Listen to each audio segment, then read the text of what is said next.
Ah, the underworld, where the souls of the damned are sentenced to an eternity of unrelenting torment. Some call it hell. I call it home. And single-use plastic bottles are making a real mess of it. The billions of plastic bottles polluting the earth are now overflowing down here into the underworld, where they're just ruining our delicate ecosystem. An island of plastic trash now floats in our demon ocean, choking our three-headed demon fish and our demon turtles. It's polluting our 2,000-year-old torture pits, ruining the fun for everyone. And they're making a mess of my front porch. Where are my darn keys? And you may be thinking, it's fine. Plastic bottles are recyclable. Relax. But that simply isn't true. Most recycling plants send plastics to landfills because it's not profitable to recycle anymore. I just turned their brains into snakes. So join us and Liquid Death in our mission to bring death to plastic bottles. Help keep the underworld beautiful. For us, for you, and even your kids when you all end up down here someday.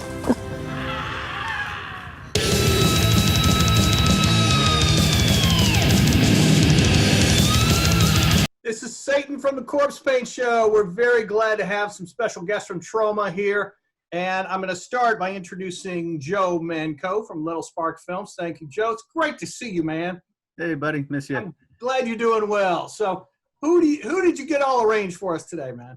Well, we got DWAYNE Mendez from the movie Blood Stab.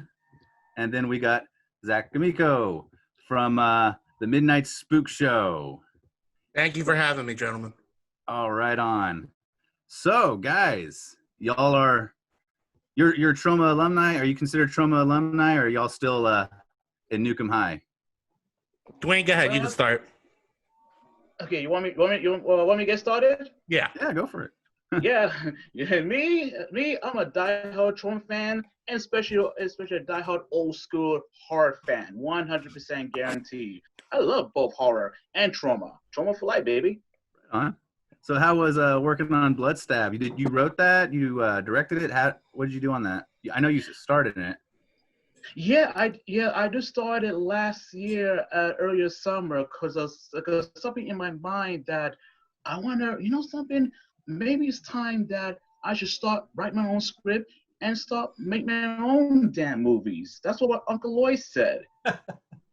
So I started an idea that I just want to inspire and bring the vision, symbolize Alfred Hitchcock vision, and bring this into the into the underground independent slasher. I want to bring the slasher and the splatter back to the roots with horror fans and the true believers who grew up watching like in the early 70s, the Grindhouse era, and the 80s. Because we're all born in the 80s and we love the 80s. But some were born in the late 70s who grew up in the 70s.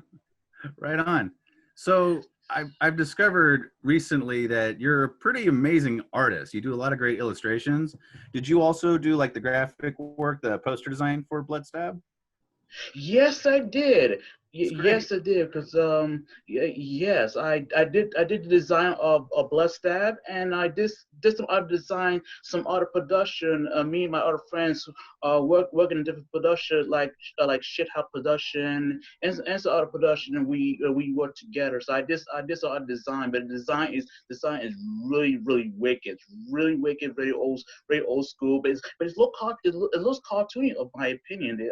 I love cartoons. I grew up watching cartoons. Not only I grew up watching horror or action films or grew up watching wrestling, I grew up watching some 80s cartoons, and I was inspired. Like the 80s and the 90s animated art style looks really realistic, wicked, and edgy. Edgy. In the 90s, the 90s animated style looks really edgy. Edgy.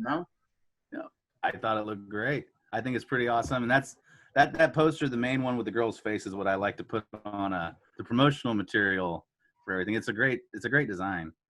So. Yes, yes, it is a great design because right now, like during the weekend, only on Saturday, I'm working on the sequel of Blood Stab 2. So I'm working on the writer for my next sequel. So is this going to be another short film, or are you going to try to make it a feature then? It's gonna be another short. It's gonna be another short film. Okay. Since we left off. So do you get a chance to watch Blood Stab on Troma now? Yes. Tom D'Amico and John Ferry were very adamant that we check it out. It was pretty fun. It caught me off guard. I didn't know what to expect, honestly, and I thoroughly had a lot of fun. Oh, same here. Yes. Yeah, it is very fun. It is really fun. The last scene, the actress Kelly, she really nailed it. She nailed her crazy, evil grin. The last thing that she killed the characters, and I was saying to myself that since a few months ago, since we were showing the world premiere of Blood Stab at Film Nova Cinema in Greenspoint, Brooklyn, New York. It was a sold out. It was sold out. It was packed. It was packed, and we got a lot of shit. A lot of Troma fans cheering Blood Stab, Blood Stab, Blood Stab. They were waiting for this. That was my main event. That was my main event. So after we saw the feature film, that was the main event.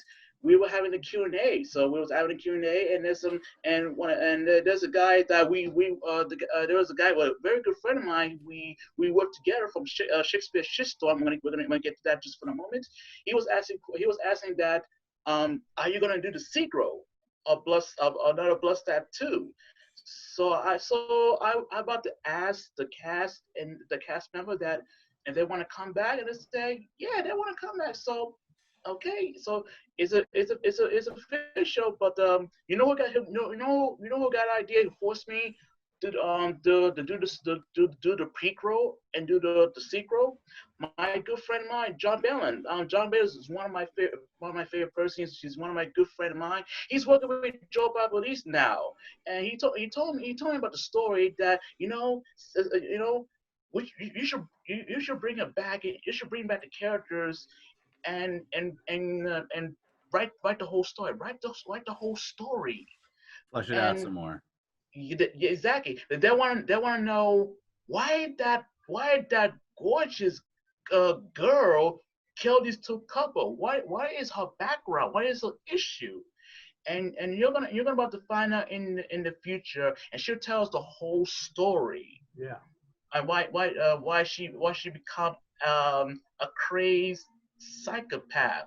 But here's what I have, because the characters I create, I'm the one who played Bob, and actress Sydney who played Emily. We're gonna bring the characters back. But the actress Sydney, she did play Emily, but she's still dead. But she will be coming back doing the prequel and the flashback and how Bob and Emily met. And Bob, in the sequel, Bob is gonna come back from the, well, I thought he was dead, but he's out conscious, but he'll be still alive. But his body is out ruined since he was stabbed, and he's gonna crawl out of the bathroom to get help, called 911, and then suddenly, and Mr. Girl turned around and we hit me with the pan, and then actually out of conscience again, and then in a few hours I'm gonna be tied up because I'm gonna be the victim, and Kelly is gonna be because then I'm gonna give her name. So her name, the character, it's gonna be in the future to come. So I'll keep you guys posted like in the near future after I finish the script, because I got a lot of work to do with my art, but I'll be doing it on Saturday. But Kelly, she's one of my good friend of mine. She's also an art director. She did work with us from Blood Stab. I'm gonna say she really nailed it. She really nailed it with the character. So I was thinking about we need. I was inspired, influenced by one of my favorite actresses. I've been watching her in B movies. David LaShawn is one of my favorite actresses, and I love one of her films. And I was really inspired. I was inspired with her characters from the B movies, like American Nightmare, Serial Caller. As the Grime is one of my favorites. The sequel of Bloodstab 2 in the future, not complete just yet, but still right on the script. I'm gonna bring that, inspiring some other psychological thriller films, City Lights of Fatal Attraction, Singing White Female, the original, I Spit on Your Grave. Yeah. Those are my favorite thriller and slashing film, and I'm definitely looking forward to it. It's gonna be different. It's gonna be crazy. Yeah, it's gonna be different. Which one you like? No, I just said I like revenge-themed films. Yes, I do love revenge film. The original Spit on Your Grave and the remake, and the four sequels of the I Spit on Your Grave. I have four films. I have the original, I have the remake, but I'm not much of a remake. I'm not a remake person, but I did start a remake I Spit on Your Grave like 10 years ago, and I just go out there, check out some horror films, and it got me inspired. It got me inspiring. I think that'll be a great idea. She could definitely work on the character, and that'll be great. That Kelly will definitely come back as a psychopathic villain. So thank you, Dwayne. That's great, man. We will look forward to that very much. So, definitely, yes, definitely. Joe, I'm going to hand it back to you. Oh, right on. So, thank you, Dwayne. So, Zach. Yes, my friend. How you doing there? I'm doing wonderful. Thank you. Awesome. So, you have this your own show. It's called the Midnight Spook Show, and it's on Fridays, right? Yeah, so I do a podcast called Zach Amico's Midnight Spook Show every Friday at midnight on a podcast company called the Gas Digital Network. It streams for free every Friday at midnight, then goes up on YouTube 5 days later. Very proud of it. So usually it is myself and other friends, usually comedians, filmmakers, people from my life, watching horror movies and doing commentary over them. But during the pandemic right now, I've been doing clip shows where I do like my 5 favorite. The last 2 I did were my 5 favorite Italian movies. Before that was my 5 favorite talking animal movies. And I've been trying to keep it light and silly while just because the show doesn't work quite as well over Zoom. But it looks like we'll be going back to the commentary format very soon. So like your 5 favorite talking animal movies, are there like any really messed up ones that could be a horror film that you've oh no, I got very inspired by have you ever heard of a movie called Love on a Leash? No.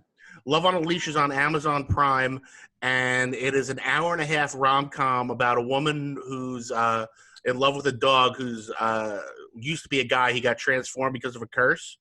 It was written and directed by an elderly Asian woman. Okay. And it's a feature film with no music. Zero. No soundtrack. It's silent. Wow. There's long like tracking shots that's very, you could tell like, oh, there was music here, but they didn't understand that you can't use copyrighted music, so Amazon had to cut it probably. So I got inspired by that. So yeah, I picked all I love getting a little silly. on the show. So I picked like Bailey's Billions, which is a talking dog movie with John Lovitz, Jennifer Tilly, and Tim Curry. Yeah. And then I ended it with my favorite Troma movie, Doggy Tales. Doggy Tales. Which is a half an hour a musical kids film that Troma did in the early 2000s. And the voices are Debbie Rochon, Lloyd, James Gunn, and Jenna Fisher from The Office. Every time I see Lloyd and Pat, the first thing Pat asks me is if have I seen Doggy Tales yet? Have I shown it to my kids? I'm like, I'm not going to have my kids on the couch while I sift through Troma now, but I'll show it to them. It's free on YouTube as well. If you go to youtube.com/Troma movies, Doggy Tales will be up there for free. Right on. That's awesome.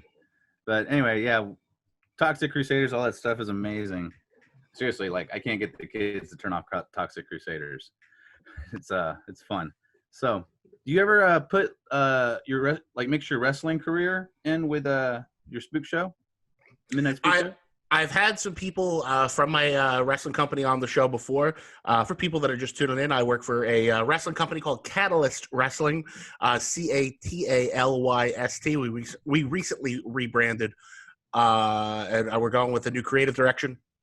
And I am a pro wrestling heel manager. I'm a bad guy, and I have a heel stable, and I perform under my own name.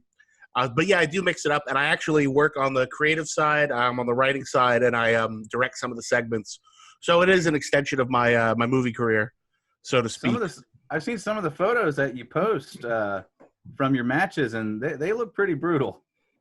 Yeah, I'm a big fan of getting a little violent. And I'm a manager. I'm in no way a tough guy or a wrestler, but every once in a while, I do tend to get my comeuppance in the form of a bloody beatdown.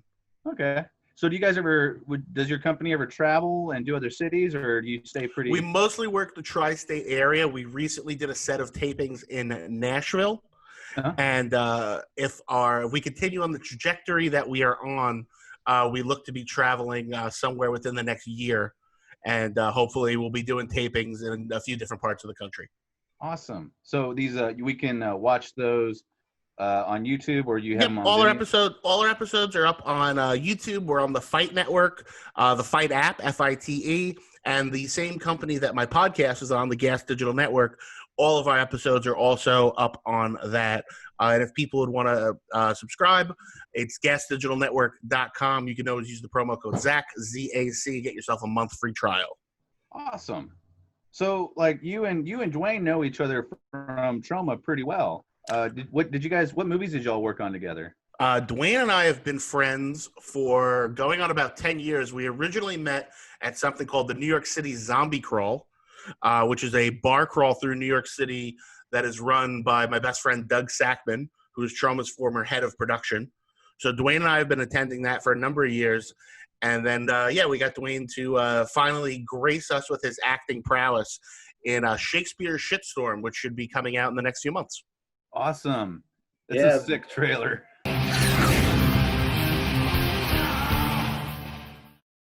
Oh, wonder how this goodly creature is now here. How beauteous mankind is, oh brave new world that has such people in it.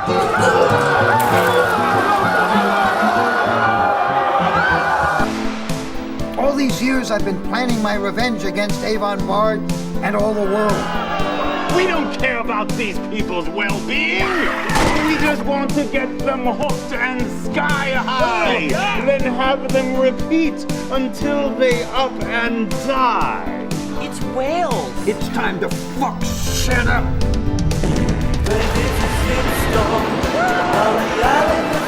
Such heavenly touches never touched earthly faces. Social justice warriors, come out to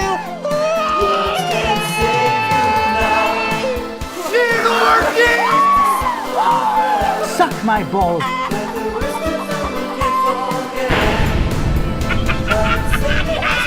These violent delights have violent ends.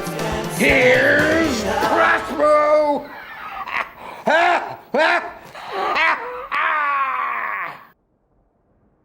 Yeah, I've been waiting for this. I've been waiting for this for a long time to see Shakespeare's Shitstorm. One of my favorite. I cannot wait for that. So, Dwayne, you did a lot of acting. Zach, you said I think you mentioned you were a first assistant director. So this term actually doesn't exist. What I'm credited as on in Shitstorm and then Return to Nukem High Volumes 1 and 2 is associate director. Associate director. That's not a real thing. But the only people that have it are me and James Gunn. That was James Gunn's title on Tromeo and Juliet.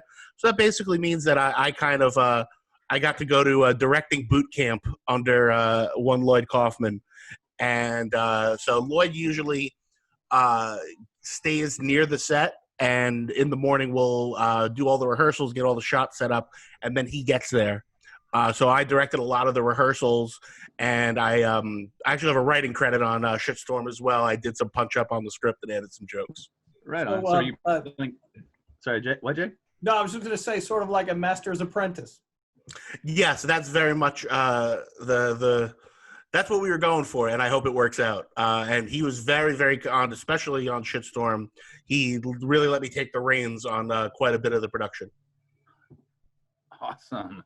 So, do you play the same character in Shitstorm as you were in Return to Nukem High, or are you a brand new character? No, I actually play a woman in Shitstorm. Oh. Based off of Lindy West, the SJW advocate.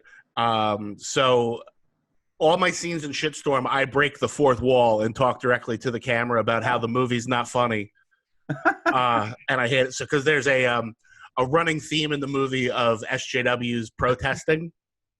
And I'm part of that mob. But then as I help make the movie, I actually break the fourth wall quite a bit and make fun of the movie as it's going on. And Lloyd and myself both play women in the movie. Do people yell, Zach is not funny? That is something that I've been trying to keep together for a long time. Of course, Zach is not funny. That's who he is. That's Zach. Zach will always be Zach. He's a comedian, for God's sake. Zach talks and the world laughs. You don't try to be funny. You're hilarious. I'm doing my best. Oh man. So Dwayne, who did you play in Shakespeare's Shitstorm? I was playing one of the VIP party animals, and that was a great part to work with the cast members, and especially familiar faces that they see me around on the Zombie Crow, and especially clubbing, and especially working with other good friends of mine, like Dillimarsh Greensburg. I'm totally friends with him. He also worked with us from Shakespeare's Shitstorm. I did work with him during the past since back in 2016, since I met Dillimarsh Greensburg back in 2015 at the Troma Dance Film Festival. You met at Troma Dance? Yes. Okay. Yeah, Troma Dance. Okay. Yes. So, well, are you still work with Troma in the Troma building? No. Well, since the pandemic started, but really? Yeah, just an actor, but also I'm an artist. Oh, great. I'm always a full-time artist. Well, Bloodstab was awesome. It is. More people should watch it. More people need to get on Troma now. It is. Yeah. Not only I was working with other people from Troma, because during the past I've been working with some other different people before I joined Troma. I started doing acting back in 2014, like in underground and independent. So I started doing acting. It was a prototype demo acting. That I was played a character as a zombie, and one of the director now because we became friends, that there is something inside of my heart that is an energy inside me. When I was doing the death scene, because to be an actor, you gotta die in the death scene, because the death scene is beautiful, for Christ. Right. And I love the death scene. I love it. So he was thinking that there is a energy inside him. There's a energy inside that, you know what, I think he got talents, and you know what, he believed me. He believed me. So I take his advice is to stay focused. Stay focused with acting. Stay focused with my drawing, my art, and stay focused with my peers. That's a really good point, Zach. As you know, working in the wrestling, they are actors. They put up with a lot. They're it's performance art. It's acrobat, athlete, stuntman. If you had to make a resume of everything these guys have to do, it would be enormous. And it takes a lot of dedication. Yeah, and just the physical dedication, the travel, it's absolutely insane what these guys go through. The main wrestler I manage is the Meadowlands monster, Lou Bruno. He's 7 feet tall from Jersey, and what he puts into his regular week, raising a family, and he's a trucker, and then going out wrestling every weekend, the toll it puts on his body, I can't imagine. Thank God I just yell things from the side. That's awesome, man. So, because I was with the WWE for a while, just like working in the production office, and I mean, I would see these guys, and they're torn up. They have doctors on site, they have people massaging them, they have chiropractors. There's a lot going on, and so I guess what I'm wanting to know is like, how far are these people willing to go to, because there's a lot of people in the world that talk trash about, wrestling. And, I've always felt like these people, these artists, they demand respect. They deserve a lot of respect for suffering like they do just to entertain other people. Yeah, I think people tend to get caught up in the fact that it is predetermined, but they don't realize. I mean, I wish every single person that had to do that had to do one day of training, and what it's like to hit the ropes, what it's like to take a bump in the ring, because you go, oh, it's a soft mat, and then you hit, and all the air comes out of your lungs. Your back doesn't feel right for a week. The next day, you can't get out of bed, and to do that night in and night out, the toll it takes on everybody's bodies. But I mean, it's also people, I think, projecting their own insecurity, because they see these giant, tough dudes, and they want to look inside themselves and be like, "Well, I'm not scared of them." But oh my God, these guys! I mean, even the guys that trained me were smaller lucha guys, and once I realized their strength, once I got in a ring with them and grappled and stuff, I was like, I'm 350 pounds, and these guys are probably about $140, and they could have thrown me around. Oh man! And you said they were just luchador, like really little? Yeah, well, I was trained by a guy by the name of Deranged. He was from Ring of Honor, as well as I don't want to. His ring name at the time was Lit, and they were both in a faction in Ring of Honor called Special K. And they were like from the early days of Ring of Honor, and now both of them work in Catalyst Wrestling with me, and they were nice enough to train me for a few weeks before my first match. Awesome. Well, that's crazy. DWAYNE, are you gonna go wrestle? When I was a kid, I wish I wanted to be a wrestler. But my uncle told me, Dad, you should become a professional wrestler, and I want to be a wrestler. But unfortunately, I don't have enough money to save.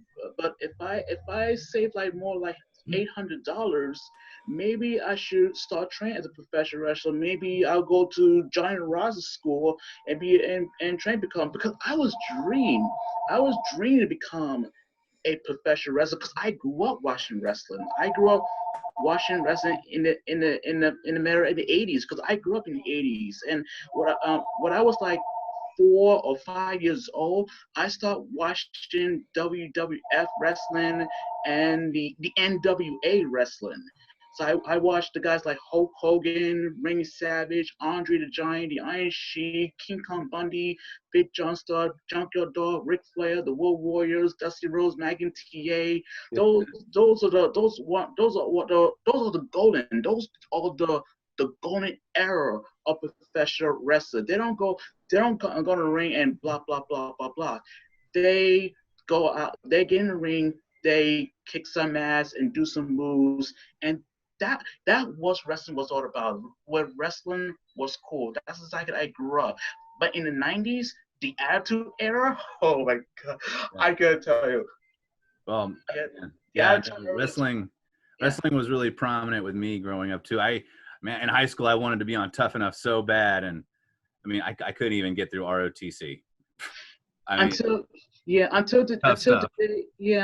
today, it's not the WWF that we know anymore, but now they call it WWE. Yep. And WWE now I realize that the way what Vince McMahon is doing is treating, like you was mentioning, treating these wrestlers like puppets and toys, and they didn't give it no respect, and that's really horrible. Very horrible. A lot of guys got injured, and then they'll be out of the show for like a month or a year. Right on. And take too much abuse and too much politics. Too much politics, too much soap opera, and wasting people's time. People want to see wrestling. They don't want to see talk. If they want to do talk, you have to go to Hollywood. In the ring, you wrestle. Like the late great Harley Race says, "Shut up and wrestle." That's what Harley Race say. Yeah, right on. So, but now I watch different wrestling. Now I watch the indies wrestling. Now I watch Ring of Honor, Capita Wrestling. I see Zach Magic. I love Zach as a heel. He's the one crazy heel wrestler. So Zach, are you gonna make a wrestling movie by any chance? Is that maybe something you've toyed with? That idea? I actually worked on one a number of years ago before I was in the wrestling business. It was a short film, and I was very, very happy with it. And we never completely released it, and it might be something that we revisit. It was called RumbleCon, and it was about two wrestlers who get in a fight at a comic book convention, like at their tables at the autographs, and have a wrestling match in the middle of it. It was about 15-minute short film directed by my good friend Seeger Dixon, and I was one of the two wrestlers in it. And now years later, I kind of want to revisit it now that I know what I'm doing. But it was very fun. It was a fun production, and we had a number of real wrestlers come and be in it, and Lloyd Kaufman from Troma. So it's two wrestlers in two different booths, and in between us is the Troma booth with Lloyd. It's a pretty fun little movie. We might release. Maybe one day it'll come out, but we never gave it an official release. It just played festivals. Oh. Hey, let me just. Man, I want to see that. That sounds awesome. Yeah, definitely. It sounds good. Hey, Joe, let me just ask Zach for clarification. For anyone watching this who wants to check out Midnight Spook Show, where would you repeat again where they should go to find your podcast? Absolutely. The easiest thing to do is it does come out as an audio podcast on iTunes, Stitcher, however you get podcasts. Our episodes do come out on YouTube. The last 10 episodes are always free. However, if you would like access to the archives, I am about 70 episodes deep. You can go to gasdigitalnetwork.com, GAS, digitalnetwork.com. Use the promo code Zach and get yourself a 14-day free trial. And then after that, it is, I believe, $6.99 a month, but you get $1 off with my promo code. And that'll be the archive of the show, all the Capital Wrestling, as well as I do a morning podcast 3 days a week called The Real Ass Podcast. That's all going to be on there as well. And I'm going to look for Doggy Tales. Yes, that's free on YouTube. It's a trip. You'll love it. Yeah. Right on. And Dwayne, where can we find Bloodstab again? Yeah, you can definitely find Bloodstab once again on Troma Now. Check out on Troma Now with short films, independent, and especially in some awesome top grade Troma movies. So you can definitely check out my short film Bloodstab on Troma Now. Awesome. Well, guys, thank you so much for being on our show. It was awesome Thank you. talking to you. Much appreciated, guys. Thank you. I'm glad y'all are surviving this pandemic. Thank you, Dwayne. Thank you, Zach. Thank you, Joe Manco. And man, let's go enjoy some horror all week long, people. I love horror. Troma Now is all trauma all day long, right? Hell yeah. Radio. We hope to see you guys in person soon. Definitely. And thank you once again to be part of your show.